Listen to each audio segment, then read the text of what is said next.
नमस्कार। रेडियो रिमझिम से प्रस्तुत है स्थानीय हालचाल। पहले मुख्य हालचाल। सड़क हादसे में एक महिला की हो गई मौत। त्योहारों के बाद अब अनुसंधान कार्यों में तेजी से जुटी गोपालगंज पुलिस। लोक अदालत को लेकर हुई बैठक और 9 पदस्थापित थानाध्यक्षों ने संभाली कमान।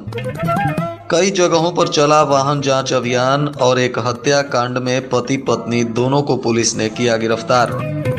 पत्नी के अवैध संबंध से नाराज होकर पति ने जहर खाकर की आत्महत्या। स्थानीय हालचाल के इस अंक के साथ मैं अनिकेत मिश्र। अब हालचाल विस्तार से। बैकुंठपुर थाना क्षेत्र के पकड़ी मोड़ के पास स्टेट हाईवे पर एक सड़क हादसे में घायल कतालपुर गांव की कमलावती देवी की इलाज के दौरान मौत हो गई। बताया जा रहा है कि दिघवा दुबौली बाजार जाने के दौरान अज्ञात वाहन के चपेट में आने से यह घायल हो गई थी। पुलिस ने अब इस मामले में प्राथमिकी दर्ज कर आगे की कानूनी कार्रवाई शुरू कर दी है। पुलिस अधीक्षक स्वर्ण प्रभात ने अब अनुसंधान कार्यों में तेजी के साथ काम करने के लिए सभी पुलिस पदाधिकारियों को निर्देश दे दिया है। बताया जा रहा है कि पर्व त्योहार और महावीरी अखाड़ा को लेकर पिछले कई महीनों से लगातार पुलिस विधि व्यवस्था संभालने में लगी हुई थी, परंतु अब पर्व त्योहार तथा महावीरी अखाड़ा का कार्य समाप्त होने के बाद पुलिस ने अनुसंधान कार्यों में तेजी और अपराधियों की गिरफ्तारी और कार्रवाई करने तथा कोर्ट को पैरवी करने को लेकर तेज गति से काम करना शुरू कर दिया है। इसलिए पुलिस लाइन में बनाए गए केंद्रीय अनुसंधान कक्ष में अब पूर्व की भांति फिर से पदाधिकारी अनुसंधान कार्यों में जुट गए हैं। 9 दिसंबर को होने वाले लोक अदालत को लेकर आज चौथी बार बैठक की गई। इस दौरान लोक अदालत में अधिक से अधिक वादों के निष्पादन को लेकर जिला विधिक सेवा प्राधिकार के अध्यक्ष राकेश मालवीय की अध्यक्षता में कई न्यायमूर्ति गण ने बैठक करते हुए अधिक से अधिक वादों को चिन्हित करने और पक्षकारों को नोटिस निर्गत करने के लिए निर्देश दिया है और पूरा न्यायपालिका परिवार इस कार्यों में तेजी से काम करने में जुट गया है। कुचायकोट और बिशंभरपुर में 9 पदस्थापित थानाध्यक्षों ने आज अपना पदभार ग्रहण कर लिया। बताया जा रहा है कि क्षेत्र में भ्रमण करते हुए संवेदनशील स्थानों की भी जानकारी ली गई और कानून व्यवस्था को सुदृढ़ करने के लिए पुलिस अधीक्षक स्वर्ण प्रभात के निर्देशानुसार काम करने के लिए सभी थानाध्यक्षों ने अपनी कमान संभाल ली है। कुचायकोट और बिशंभरपुर की कमान नए बैच के दरोगाओं को सौंपी गई है। कुचायकोट में अपर थानाध्यक्ष के रूप में पदस्थापित मनोज कुमार को बिशंभरपुर थाने की कमान दी गई, जबकि जादवपुर के थानाध्यक्ष के रूप में सेवा दे रहे सुनील कुमार को कुचायकोट थाने की कमान सौंप दी गई। दोनों पदाधिकारियों ने अपना योगदान देने के बाद स्थिति की जानकारी ली और बेहतर काम करने के लिए पदाधिकारियों और पुलिस कर्मियों के साथ बैठक किया। इधर भोरे थाना में भी नए थानाध्यक्ष अनिल कुमार ने अपनी कमान संभाल ली। यह 2009 बैच के अधिकारी हैं और दूसरे जिलों के 4 थानों में थानाध्यक्ष के रूप में अपनी सेवा दे चुके हैं। इनका अनुभव काफी बेहतर है और स्वच्छ छवि के बताए जा रहे हैं। अनिल कुमार को पुलिस अधीक्षक ने इसी आधार पर भोरे का नया थानाध्यक्ष नियुक्त किया है। इन्होंने भी अपनी जिम्मेदारियों को संभालकर अच्छी सेवा देने के लिए पदाधिकारियों और पुलिस कर्मियों के साथ बैठक की। वहीं आज जिले के विभिन्न थाना क्षेत्रों में वाहन जांच अभियान चलाया गया। इस दौरान कुचायकोट के बलथरी चेक पोस्ट पर भी वाहन जांच अभियान चलाते हुए वाहनों के सीट बेल्ट, हेलमेट और कागजात इत्यादि की जांच की गई। इस दौरान कुल 28,000 रुपए जुर्माने के रूप में वसूल किए गए और 43 लोगों को नया हेलमेट भी खरीदवाया गया। कटिया थाना की पुलिस ने 129 लीटर विदेशी शराब के साथ एक शराब तस्कर को पकड़ा, जो कार में शराब की खेप लेकर बिहार में सप्लाई के लिए आ रहा था। तभी पुलिस ने जमुनहा बाजार के पास छापेमारी कर इसे गिरफ्तार कर लिया।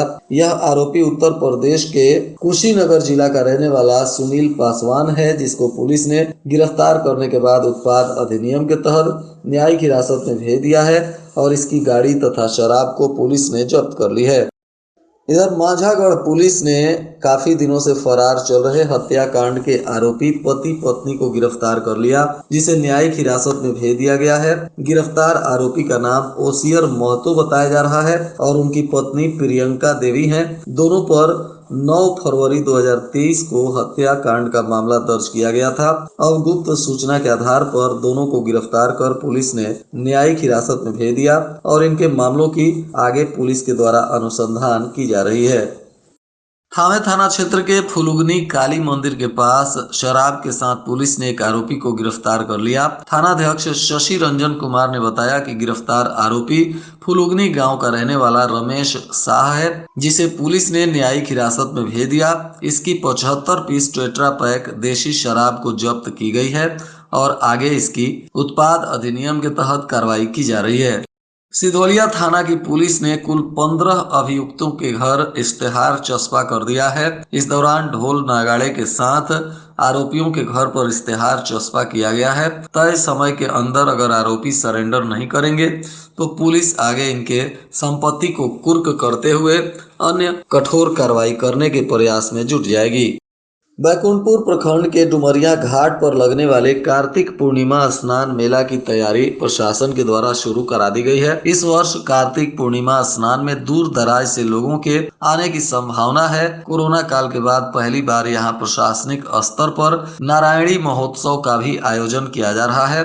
इस अवसर पर घाट की बैरिकेटिंग, चलंत शौचालय, प्रकाश, टेंट, मेडिकल टीम, एम्बुलेंस और गोताखोर तथा एनडीआरएफ की टीम सहित कई अन्य सुविधाएं उपलब्ध कराई जा रही हैं। इधर जादवपुर थाना क्षेत्र में एक आत्महत्या की घटना सामने आई, जिसने पूरे क्षेत्र के लोगों को झकझोर दिया। बताया जा रहा है कि बलुआ टोला गांव का 25 वर्षीय गुलाम रसूल अपनी पत्नी के प्रेम प्रसंग और अवैध संबंध से नाराज होकर जहरीला पदार्थ खाकर आत्महत्या कर लिया। बताया जा रहा है कि गुलाम रसूल की पत्नी का प्रेम प्रसंग उसके चचेरे भाई से चल रहा था। इसकी जानकारी होने पर उसने अपनी मां से शिकायत की और मृतक की मां जब उसके चचेरे भाई से पूछने गई तो उन लोगों ने उसकी जमकर पिटाई कर दी और इसी से दुखी होकर गुलाम रसूल ने जहर खाकर आत्महत्या कर लिया। घटना के बाद परिजनों में कोहराम मच गया है। पुलिस ने शव को पोस्टमार्टम कराने के बाद परिजनों को सौंप दिया है और इस घटना को लेकर आगे अनुसंधान कर रही है। कुचायकोट में अयोध्या के दशरथ गद्दी से पधारे प्रख्यात कथावाचक देवेंद्र जी महाराज ने कैथवलिया गांव के नवनिर्मित प्रांगण में आयोजित रुद्र चंडी महायज्ञ में लोगों को राम कथा का रसपान कराया। इस दौरान राम के जन्म का प्रसंग आते ही तमाम श्रद्धालु भाव विभोर होते हुए कथावाचक के भजनों पर झूमने को मजबूर हो गए। बैकुंठपुर में आपसी विवाद को लेकर हुई मारपीट में 2 लोग घायल हैं। बताया जा रहा है कि थाना क्षेत्र के बिस्टल गांव में यह मारपीट हुई, जिसमें रीना देवी और मीत लाल राय घायल हैं। इनका इलाज सरकारी अस्पताल में चल रहा है। पुलिस इनके मामलों की तफ्तीश कर रही है। और आज के मौसम का तापमान गोपालगंज में न्यूनतम 15 डिग्री सेल्सियस और अधिकतम 28 डिग्री सेल्सियस रहने की संभावना है। अंत में मुख्य हालचाल एक बार फिर। सड़क हादसे में एक महिला की हो गई मौत। त्योहारों के बाद अब अनुसंधान कार्यों में तेजी से जुटी गोपालगंज पुलिस। लोक अदालत को लेकर हुई बैठक और 9 पदस्थापित थानाध्यक्षों ने संभाली कमान। कई जगहों पर चला वाहन जांच अभियान और एक हत्याकांड में पति पत्नी दोनों को पुलिस ने किया गिरफ्तार। पत्नी के अवैध संबंध से नाराज होकर पति ने जहर खाकर की आत्महत्या। इसके साथ ही रेडियो रिमझिम से प्रसारित स्थानीय हालचाल का यह अंक समाप्त हुआ। नमस्कार।